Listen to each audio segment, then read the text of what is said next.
Kaulah Raja kami, Juru Selamat kami, Mesias yang telah lahir 2000 tahun lalu, hari ini telah berada di hati setiap kami yang percaya dan memuji-Mu. Lord, thank you. Syukur kami naikkan, hormat kami panjatkan atas perbuatan-Mu dan pengorbanan-Mu di kayu salib yang selamanya mulia. Agunglah kasih-Mu atas umat-Mu. Sampaikan sabda-Mu di hari Natal ini, kami mau sama-sama merenungkan firman-Mu sekali lagi dan memperoleh hikmat tersembunyi. Bapa, sembunyikan hamba-Mu di balik salib putra-Mu. Dalam nama Yesus. Amin. Praise the Lord ya. Saya tahu mungkin sebagian Anda belum Christmas dinner. Tunggu saat teduh, nanti setelah selesai makan bersama keluarga. Atau sebaliknya Anda sudah makan dulu, sekarang saat teduh. Saya bersyukur untuk kesetiaan keluarga saat teduh bersama untuk terus mencari Tuhan. Setiap Rabu dan Sabtu live-nya, dan bahkan yang nggak bisa live berhalangan pun, banyak loh yang beritahu sama saya, kalau saya nggak bolong-bolong saat teduh, saya pasti ikuti, nggak ketinggalan sama sekali. Praise the Lord ya. Saya percaya hari Natal juga bukan perkecualian. Justru di hari Natal ini, malam ini, kita akan memperoleh hikmat tersembunyi. Kita akan bisa melihat hal-hal yang kita tadinya abaikan atau lalui. Tapi sekarang akan menjadi remah. Mari kita buka bersama-sama di Lukas pasal 2. Beri judul hikmat tersembunyi di malam Natal. This is the night, inilah malam penuh pewahyuan. Malam ini penuh hikmat dan mujizat dari Tuhan. Sambil kita rayakan Natal bersama dengan keluarga saat teduh bersama, Tuhan akan ditemukan oleh hati yang mencarinya. Tidak sia-sia masuk hadirat Allah. Tidak akan ada seorang pun di antara kita keluar dengan tangan hampa. Ini tentang gembala-gembala. Lukas 2:8 bunyinya, di daerah itu ada gembala-gembala yang tinggal di padang, menjaga kawanan ternak mereka pada waktu malam. Tiba-tiba berdirilah seorang malaikat Tuhan di dekat mereka, dan kemuliaan Tuhan bersinar meliputi mereka, dan mereka sangat ketakutan. Lalu kata malaikat itu kepada mereka, "Jangan takut, sebab sesungguhnya aku memberitakan kepadamu kesukaan besar untuk seluruh bangsa.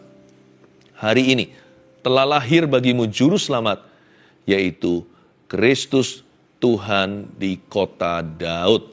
Berhenti di situ dulu. Nanti waktu kita kupas satu persatu, kita akan menemukan hikmat-hikmat tersembunyi. Ternyata Tuhan mau berbicara dalam hidup kita lewat cerita malam Natal itu. Waktu para gembala mendapatkan visitasi ilahi, seorang malaikat datang berbicara. Kenapa gembala? Ayat 8, di daerah itu ada gembala-gembala yang tinggal di padang menjaga kawanan ternak mereka pada waktu malam. Dan gembala-gembala ini ngelembur, seharusnya malam hari orang lain tidur. Tuhan itu kenapa mewahyukan dirinya kepada gembala dulu? Ini kan penampakan-penampakan pertama. Kenapa kepada para gembala? Tuhan itu mengasihi kita yang bekerja keras di hidup ini, ya kan? Saya nggak tahu kenapa Tuhan pilih gembala, itu adalah kedaulatan Allah. Kenapa Tuhan nggak pilih pedagang? Kenapa Tuhan nggak pilih profesi yang lainnya? Gembala-gembala itu adalah pekerjaan bawahan. Anda harus tahu bahwa gembala bukanlah pekerjaan yang mulia di zaman Yesus. Karena itu adalah untuk orang-orang yang tidak mampu secara ekonomi, begitu. Bukanlah suatu profesi yang terpandang. Tapi Tuhan wahyukan pada mereka. Saya nggak tahu alasannya mengapa. Saya nggak mau mendahului firman. Tapi saya bisa merasakan di hati Tuhan ada kasihan. Mereka itu dingin-dingin masih harus bekerja. Ngelembur sampai waktu malam lagi menjaga kawanan domba.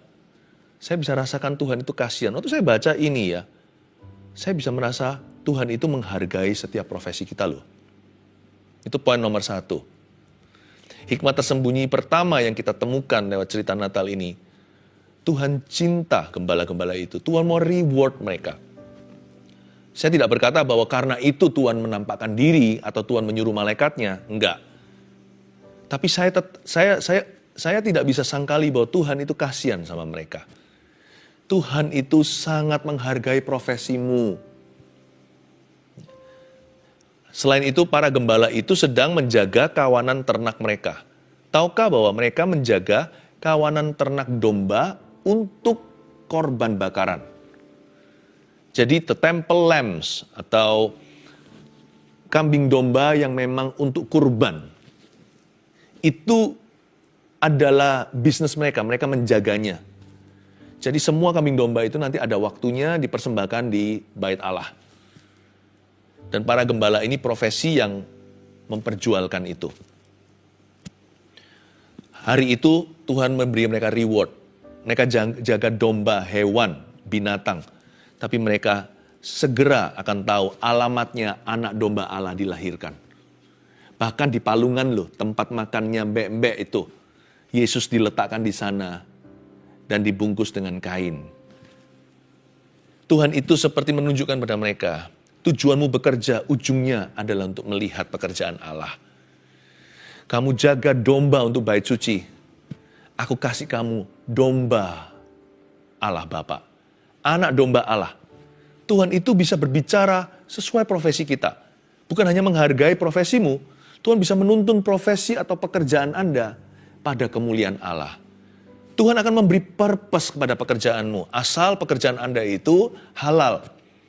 Kalau pekerjaan kita adalah dosa, human trafficking contohnya, prostitusi, apalagi kriminalitas, mengedarkan narkoba, Tuhan tidak mau berhubungan dengan profesi demikian. Tuhan larang, suruh kita bertobat, keluar dari sana. Keluarlah dirimu dari kegelapan itu, masuklah dalam terangnya yang ajaib Tuhan sanggup pelihara. Tapi kalau profesi kita itu apa yang baik, apa yang benar, Allah menghargai. Dan Tuhan kasih purpose, kasih tujuan. Para gembala itu seumur hidup mungkin gak punya pilihan. Mereka lahir miskin, jadi meneruskan pekerjaan papa mamanya yang gembalakan ternak-ternaknya. Duit gak seberapa, tapi Tuhan kasih mereka happy yang luar biasa. Siapa bilang yang namanya purpose, tujuan, dan kebahagiaan itu hanya bisa dibeli dengan uang? Uang gak bisa beli segalanya. Tuhanlah satu-satunya yang sanggup memberi tujuan dalam apa yang Anda kerjakan tiap hari. Tahu nggak di akhir tahun ini sebelum kita masuk tahun yang akan datang? Ketahuilah bahwa God wants to be involved in your work. Tuhan mau terlibat di dalam pekerjaan Anda. Tuhan mau kasih purpose, mau kasih tujuan padamu. Sehingga kita itu nggak seperti kerja sia-sia. Ini ujungnya apa? Ujungnya itu kemuliaan Allah. Supaya Anda melihat pekerjaan Tuhan. Jadi jangan pernah merasa, Tuhan, sampai kapan aku bekerja? Bersyukurlah untuk kerjaan Anda sekalipun susah. Mungkin tidak gampang, mungkin uangnya nggak seberapa. Mungkin mengharuskan kita ngelembur-ngelembur seperti gembala. Pada waktu malam, mereka itu menjaga kawanan ternak mereka. Pokoknya tulis nomor 1, hikmat yang kita dapatkan di hari Natal ini itu encourage atau untuk mendorong hati kita, untuk menghibur kita yang mulai jenuh dalam pekerjaan kita. Yang mulai merasa bosan dengan hidup ini. Ya, apalagi yang anti sama kerja keras. Tuhan itu menghargai setiap profesi kita. Tuhan menghargai pekerjaan Anda. Contohnya ya, orang Majus. Kerjaan mereka apa? Mereka peneliti. Mereka itu melihat bintang, bukan horoskop yang superstisi, tapi mereka itu secara ilmiah. Science itu. Science zaman purbakala. Mereka menyelidiki planet-planet, mereka mengamati bintang-bintang, wujud bentuknya, ya kan? Di tahun keberapa, bulan apa, muncul apa, mereka itu mempelajari. Dan Tuhan bicara accordingly, Tuhan berbicara sesuai dengan profesi mereka, betul nggak? Dan Tuhan menuntun mereka bukan pakai ternak lah, dan sebagainya. Tuhan menuntun mereka lewat ilmu pengetahuan mereka. Tuhan munculkan bintang di awan-awan, dan di langit itu menuntun mereka sampai ke tempat di mana Yesus diletakkan. Atau bisa jadi Yesus sudah lebih berusia, bukan hanya sebagai bayi. Ahli teologi percaya bahwa ketika mereka sampai ke palungan itu, Yesus sudah umurnya bocah. Sudah anak kecil. Pokoknya di mana Yesus ada, dituntun di sana lewat bintang sesuai profesinya. You know, God can speak to you through your profession. Allah bisa berbicara kepada orang lain melalui pekerjaan Anda dengan kesaksian hidupmu di tempat kerja. Allah bisa memberimu bahan materi untuk kesaksian itu. Tuhan akan memberimu mujizat, pertolongan, jalan keluar, hikmat. Tapi Tuhan juga bisa berbicara kepada Anda di dalam pekerjaan Anda. Kalau Anda seorang peneliti bintang seperti orang Majus, Allah akan berbicara lewat bintang yang kau teliti. Jikalau Anda adalah gembala yang menjaga ternak dombanya, Allah akan berbicara kepada Anda di dalam profesimu. Ketika lagi jaga lembur, tiba-tiba malaikat datang dan menyampaikan kabar baik kepadamu. Tuhan menghargai profesi kita. Bahkan orang yang lembur-lembur itu jangan merasa seperti ditinggalkan oleh Allah. Orang lain hidupnya enak kok saya susah, jangan salah. Yang lembur ini loh yang dapat penampakan malaikat. Pada waktu malam, jaga kawanan ternak. Dingin-dingin lagi di luar sana, sekalipun bukan dinginnya Kanada atau Kutub Utara. Tapi Tuhan itu melihat pengorbanan mereka. Dan Tuhan itu membayar jerih payah mereka. God is good ya. Natal ini jangan jenuh kalau Anda merasa lelah. Natal ini istirahat ya. Kita rayakan Natal bersama saat teduh bersama ini supaya kita semuanya dikuatkan, kita nyanyi-nyanyi, kita caroling dalam hadirat Tuhan supaya semua kita disegarkan. Kalau Anda jenuh, rest a bit, rest a while, istirahat sebentar. Lalu setelah itu bounce back atau melompat kembali. Setelah Natal ini, besok-besok apalagi masuk Januari, ayo yang bergairah lagi, semangat bekerja. Amin. Tapi Pastor Philip, Natal pun aku tidak libur, aku pegawai negeri. Nggak apa-apa, kan ada saat teduh ini seperti 1 jam liburan. Dalam hadirat Tuhan kan kita disegarkan. Dan yang lembur dapat janji, Allah tahu kerja kerasmu. Dan Tuhan menilikmu hari ini. Tahukah saat teduh ini juga cara Tuhan menilik Anda? Biarkan Tuhan berbicara ke dalam hatimu. Ayat 9 bunyinya begini, tiba-tiba berdirilah seorang malaikat Tuhan di dekat mereka dan kemuliaan Tuhan bersinar meliputi mereka dan mereka sangat ketakutan. Takutlah ya, ketemu malaikat. Mereka nggak pernah lihat yang begini-beginian. Tiba-tiba lihat satu malaikat dulu. Sebelum dia lihat bala tentara, jadi ada 2 kali. Ada susulan. Malaikat pertama, lalu malaikat-malaikat susulan. Ayat 10, lalu kata malaikat itu kepada mereka. Malaikatnya bilang gini, jangan takut, sebab sesungguhnya aku memberitakan kepadamu kesukaan besar untuk seluruh bangsa. Kalau malaikat itu beneran dari Tuhan, nggak akan buat takut. Apapun yang muncul membuatmu takut, hilang damai sejahtera, itu malaikat yang jatuh. Utusan Tuhan itu membuat hati kita itu damai sejahtera. Tidak ada intimidasi di dalam diri Tuhan kita. Jangan takut. Kalimat pertama. Lalu malaikat itu lakukan apa? Dia berkata, sebab sesungguhnya aku memberitakan kepadamu kesukaan besar untuk seluruh bangsa. Aku memberitakan kepadamu kesukaan besar untuk seluruh bangsa. Ternyata evangelis pertama di Perjanjian Baru atau penginjil perdana di Perjanjian Baru bukan manusia, bukan rasul, bukan nabi, bukan murid Yesus. Bahkan bukan Yohanes Pembaptis. Penginjil nomor 1 di Perjanjian Baru, penginjil awal adalah seorang malaikat. Tapi setelah itu Anda baca lagi, Injil tidak diberitakan oleh malaikat lagi. Kemudian kuncinya dipindahkan. Kunci itu dipindahkan ke gereja. Sekarang memberitakan Injil adalah tugas Anda dan saya. Makanya poin nomor 2, hikmat tersembunyi dari cerita malam Natal ini adalah memberitakan Injil adalah kesukaan besar kita. Karena itu jangan takut memberitakan Injil. Akhir tahun ini kita buat resolusi, kita lebih berani untuk bersaksi. Baik itu bersaksi secara formalitas, contohnya ketika kita dalam sebuah persekutuan atau di gereja atau dalam pertemuan, ayo kesaksian, pendek-pendek aja, nggak usah minder. Nggak usah panjang-panjang, secukupnya, pokoknya intinya adalah Yesus Kristus dan bagaimana dia mengubah hidupmu. Atau kalau kita disuruh bersaksi secara pribadi kepada seorang yang kita tahu atau kenal, Tuhan nggak suruh kita langsung lompatnya tinggi-tinggi, lompatnya jauh-jauh, langsung suruh injili bangsa-bangsa, langsung suruh bersaksi sama orang yang kita sama sekali nggak kenal atau kepada orang yang asing, orang asing yang sama sekali asing bagi kita. Enggak, tapi mungkin Roh Kudus beri kita beban, dorongan untuk bersaksi kepada seorang teman, anggota keluarga. Yang berani, jangan takut. Malaikat berkata, jangan takut.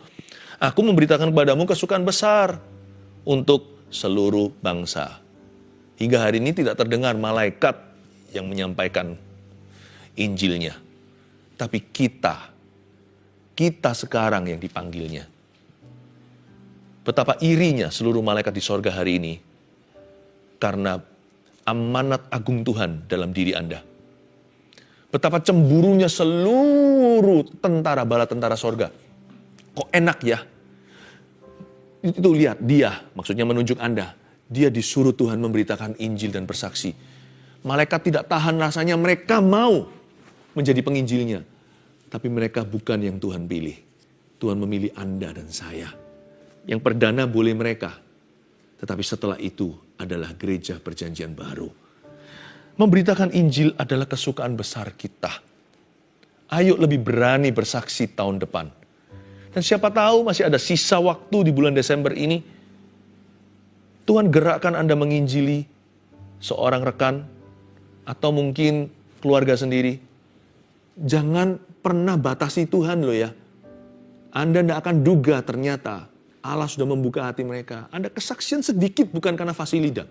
Roh Kudus bekerja dan mereka percaya Yesus. Akhir tahun ini Anda bisa menuai keselamatan mereka. Memberitakan Injil itu sama sekali bukan beban, apalagi intimidasi.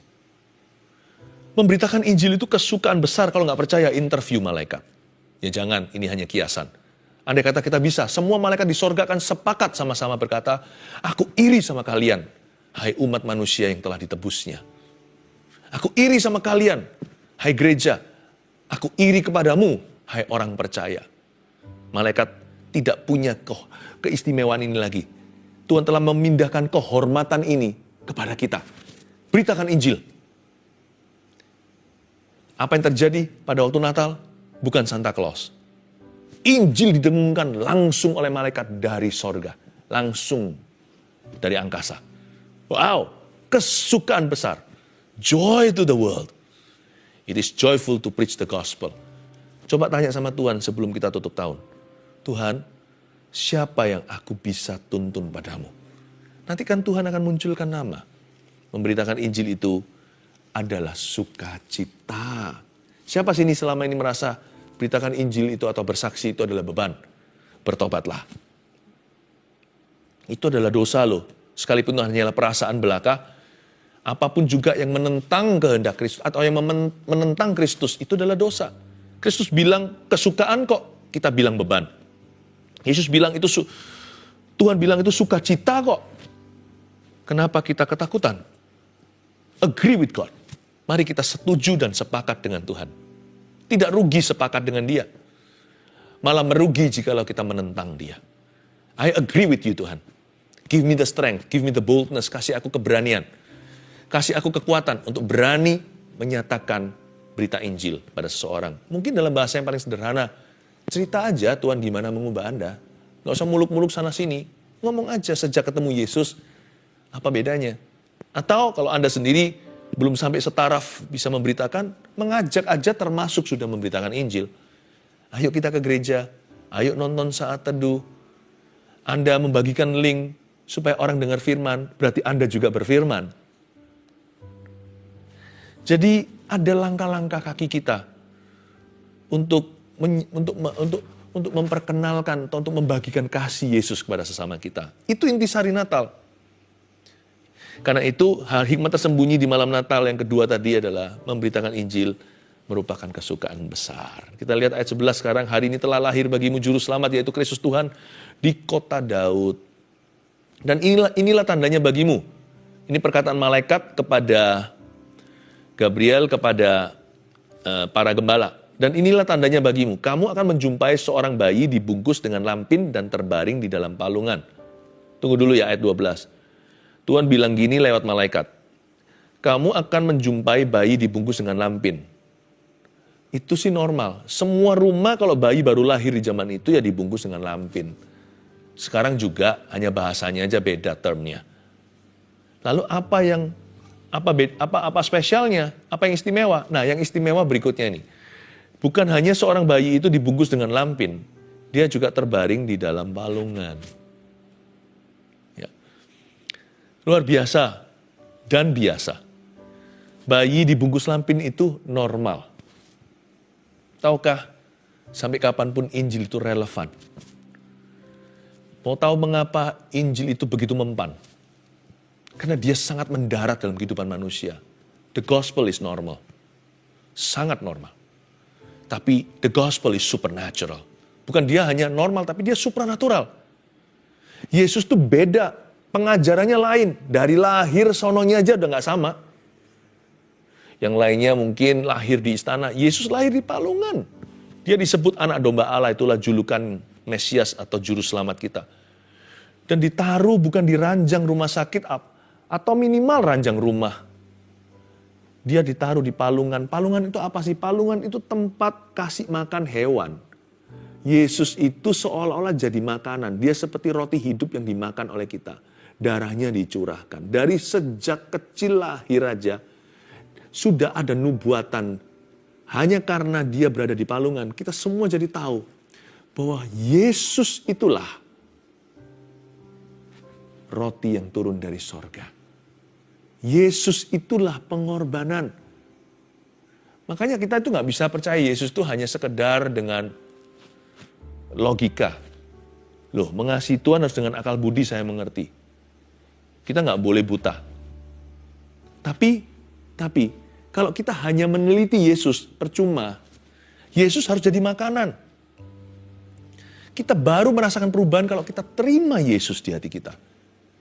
Baru berubah. Kalau Anda haus dahaga setelah lari berapa kilometer, Anda lihat di depan itu, baik itu air putih atau soda, atau air energi drink. Anda lihat gitu, mau teman Anda jelaskan 1001 enaknya, dinginnya, rasanya, hidrasinya, bagaimana itu akan bisa memuaskan rasa hausmu. Percuma, semua teori itu gak ada gunanya sebelum Anda teguk air itu. Langsung Anda puas, karena Anda merasakannya. Kita mau teliti Yesus, gak ada gunanya. Hingga kita mengakui bahwa kita orang berdosa dan kita ini membutuhkan kasih sayang dan pengorbanannya. Lalu kita sengaja menerima dia dalam hati kita. Nothing will happen to you before you do that. Sebelum Anda lakukan itu, tak ada apapun yang terjadi dalam hidupmu. Yesus itu palungan, dia itu makanan. Terimalah dia dalam hatimu. Hanya kalau Yesus masuk di dalam hatimu, baru terjadi perubahan. Udah, jangan egois lagi, jangan angkuh, jangan sombong, jangan bertindak seolah-olah, aku gak butuh Tuhan. Rendahkan hatimu, hai orang berdosa, Anda dan saya. Akui dosamu di hadapannya dan berkata, Tuhan, Engkau datang untuk menjadi korban bagi aku. Aku tunduk, aku terima, ampuni saya, masuklah dalam hatiku selama-lamanya. Wow! Everything will change in your heart. Semua akan berubah di dalam hatimu. Ayat 13, tiba-tiba tampaklah bersama-sama dengan malaikat itu sejumlah besar bala tentara sorga yang memuji Allah, katanya. Ini adalah malaikat susulan. Kemuliaan bagi Allah di tempat yang maha tinggi. Dan damai sejahtera di bumi di antara manusia yang berkenan kepadanya. Setelah malaikat-malaikat itu meninggalkan mereka dan kembali ke sorga. Malaikatnya balik nih ke sorga. Gembala-gembala itu berkata seorang kepada yang lain, marilah kita pergi ke Bethlehem untuk melihat apa yang terjadi di sana, seperti yang diberitahukan Tuhan kepada kita. Lalu mereka cepat-cepat berangkat dan menjumpai Maria dan Yusuf dan bayi itu yang sedang berbaring di dalam palungan. Dan ketika mereka melihatnya, mereka memberitahukan apa yang telah dikatakan itu kepada mereka tentang anak itu. Dan semua orang yang mendengarnya heran tentang apa yang dikatakan gembala-gembala itu kepada mereka. Tetapi Maria menyimpan segala perkara itu di dalam hatinya dan merenungkannya. Maka kembalilah gembala-gembala itu sambil memuji dan memuliakan Allah. Karena segala sesuatu yang mereka dengar dan mereka lihat, semuanya sesuai dengan apa yang telah dikatakan kepada mereka. Lihat ayat 19, poin terakhir kita.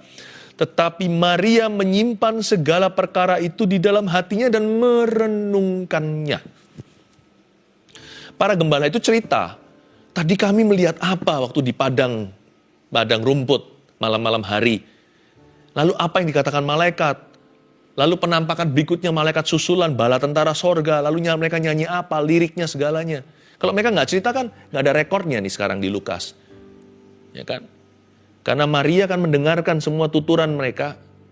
Lalu nanti Maria waktu zamannya Kisah Para Rasul setelah Yesus dibangkitkan kan, dikatakan di Kisah Para Rasul pasal-pasal yang awal, Maria turut berdoa bersama dengan 120 itu.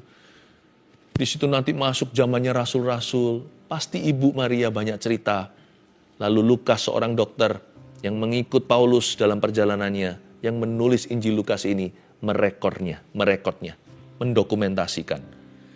Tapi waktu cerita dulu, Maria belum mengerti. Nanti setelah Yesus bangkit, paham. Tapi waktu belum mengerti, Maria ini mulia.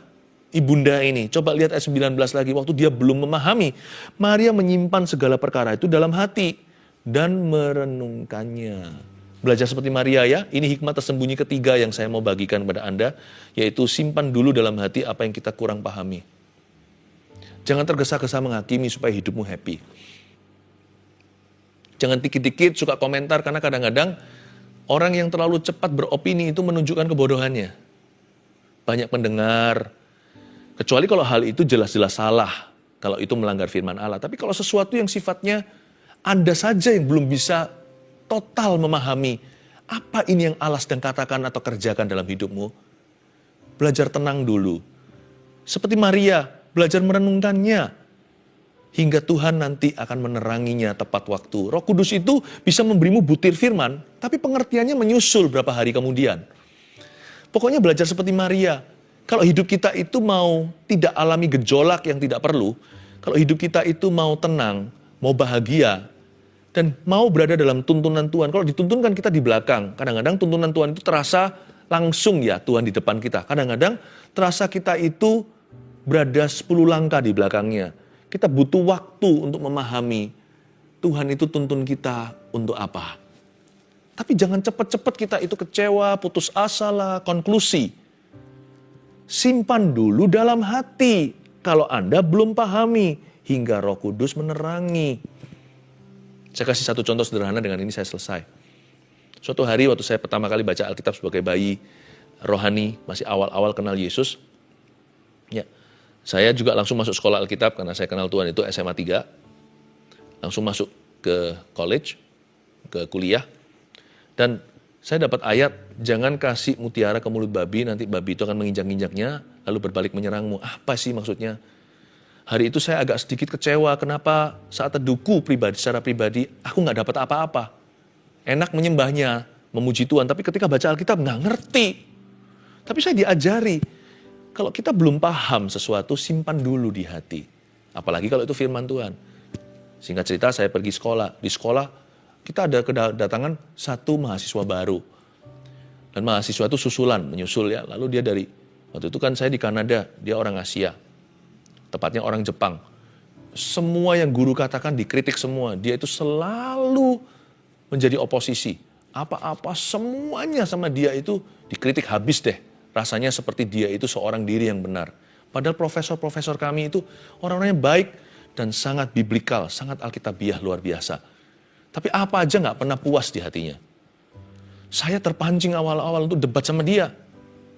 Saya nggak suka cara dia, tapi Roh Kudus tiba-tiba munculkan, baru ngerti. Jangan lemparkan mutiara ke mulut babi. Saya tidak panggil orang ini babi, bukan. Tapi Anda harus mengerti, babi nggak berakal budi. Kalau orang memang maunya debat, percuma diajak debat. Saya dapat hikmat. Saya bilang sama dia waktu lagi break atau istirahat, saya kelihatan dia di kafetaria, saya hampiri dia. Kenalan, saya juga orang Asia. Jarang-jarang orang Asia di situ, di college kami. Lalu dia ngomong sama saya ketidaksukaannya, nggak paham. Saya bilang sama dia, ya sudah, kalau kamu merasa mereka nggak bagus, doakan yuk. Dia kaget. Yang lainnya debat dia, saya ajak dia doa. Lalu saya bilang, kita tundukkan kepala, kita pejamkan mata, kita doa. Kamu yang doa. Karena kamu merasa semua orang salah, kamu yang doa. Waktu dia doa, baru 2 kalimat dia menangis. Saya bilang, kenapa kamu nangis? Aku merasa seperti orang berdosa, dia bilang. Aku dosain orang lain, sekarang aku sadar dosaku. Baik, mari kita berdoa. Saya doakan dia, lalu dia tersenyum. Gak pernah lagi sepanjang sekolah dia kritik kanan kiri. Tapi dia punya hati yang cukup rendah di palungan untuk belajar firman Tuhan. Saya akhirnya mengerti berapa hari kemudian bahwa babi kalau dikasih mutiara, dia akan injak-injak dan pakai apapun perkataanmu untuk melawanmu kembali. Kenapa enggak? Kita mengasihi dia sebagai saudara dan mendoakan. Wow! Kalau sama firman aja kita bisa nggak ngerti, kita harus tunggu dulu, simpan di hati. Apalagi sama hidup. Sama firman aja kita bisa kurang paham kok, apalagi sama kehidupan. Makanya sabar jadi orang. Supaya nggak sakit, supaya kita nggak stres, supaya kita nggak panik.